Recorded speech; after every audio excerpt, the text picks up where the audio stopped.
Social media पर फलस्तीनी बच्चों को खाना नमक खिलौने दिए जाने की वीडियो वायरल होने पर अदाकारा उशना शाह ने नागवारी का इजहार करते हुए इसे अहमकाना मजाक करार दे दिया। गुज़श्ता रोज फलस्तीनी सहाफी मोहम्मद सिमरी ने समाजी प्लेटफॉर्म एक्स पर एक तस्वीर शेयर की जिसमें देखा जा सकता है कि खाने की तरह नजर आने वाले खिलौने शॉपर में पैक किए गए। खिलौनों में मसनूई चिकन नगेट्स, दूध का पैकेट, फ्रेंच फ्राइज, बर्गर और आइसक्रीम पैक देखे जा सकते हैं। फलस्तीनी सहाफी ने कैप्शन में लिखा कि हमारे बच्चों को खाना देने की बजाय अक़वाम मुत्तहिदा खाने की तरह दिखने वाले खिलौने दे रहा है। सहाफी की ट्वीट पर अदाकारा उशना शाह ने रीट्वीट करते हुए लिखा कि क्या कोई इसकी तस्दीक कर सकता है? क्या ये इंतहाई फजूल मजाक करने का ख्याल अक़वाम मुत्तहिदा का है? उन्होंने नागवारी का इजहार करते हुए लिखा कि क्या यहाँ कोई मुकाबला हो रहा है कि बदतरीन सलूक करने में कौन सी तंजीम सबसे ज्यादा नीचे गिर सकती है? जबकि दीगर सारिफिन ने भी अक़वाम मुत्तहिदा पर गम और गुस्से का इजहार किया।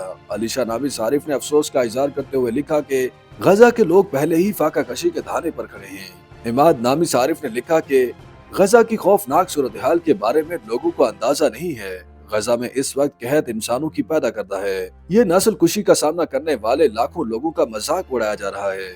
याद रहे कि गजा की सूरत हाल हर गुजरते दिन के साथ बद से बदतर होती जा रही है, जहां 23 लाख से ज्यादा आबादी को इसराइल की बदतरीन बमबारी का सामना है।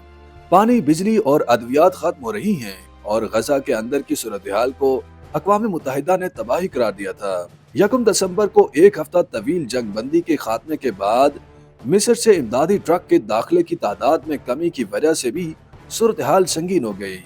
अरब मीडिया के मुताबिक बिजली की बंदिश और जरूरी सामान की कमी ने गजा की पट्टी में बेकरियों को बुरी तरह मुतासिर कर दिया है। YouTube पर गूगली न्यूज देखने के लिए youtube.com की सर्च बार में गूगली न्यूज टीवी टाइप करें। गूगली न्यूज के पेज पर सुर्ख रंग के सब्सक्रिप्शन वाले बटन पर क्लिक करना ना भूलिए। YouTube पेज पर अपलोड होने वाली वीडियोस से बाखबर रहने के लिए बेल आइकन पर क्लिक कीजिए। आपको हर नई वीडियो के बारे में नोटिफिकेशन मौसूल हो जाएगा।